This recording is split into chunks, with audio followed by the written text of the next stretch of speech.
Well, I don't want to say any names, because most of them work in places where they're explicitly told to not give their affiliations.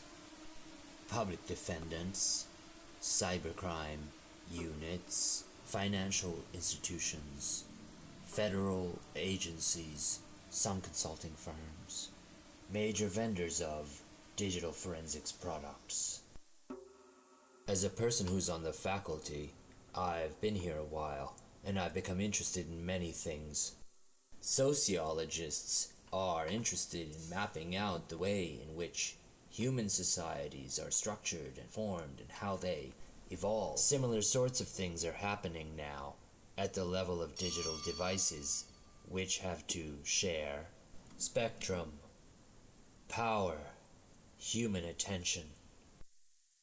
But in terms of research areas, we have about 200,000 pieces of malware collected from the wild. Each of these specimens is tagged with the date when it was captured.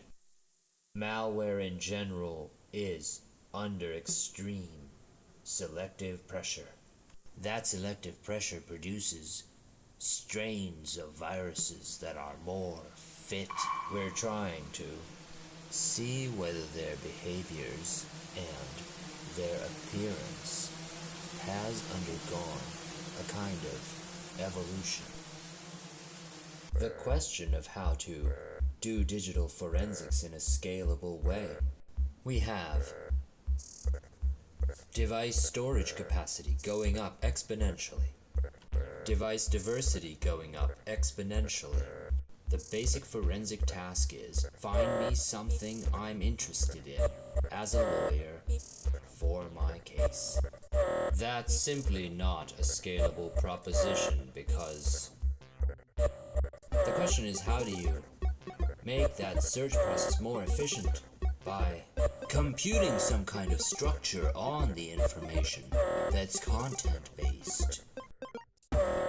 Techniques to index forensic data so that the e-discovery process can be done efficiently and hold up to the rigorous requirements of the legal system. These problems are still unsolved. There are a lot of programs at this point which tout digital forensics and computer security. Most of them fall into one of two categories. In the first category are programs where you have a set of industry standard tools and you're being taught how to use them. That's really an education with a very limited horizon of value on it, because the tools change so quickly that by the time you're done, you're not going to be able to leverage that education. The other extreme is PhD granting and graduate institutions focus on research, but the research has such a long horizon that the chances that it will be adopted by the industry is very small. In between those two extremes, there is a sliver of space that is very important, but is relatively unaddressed, and that is to give students an education that will last a long time.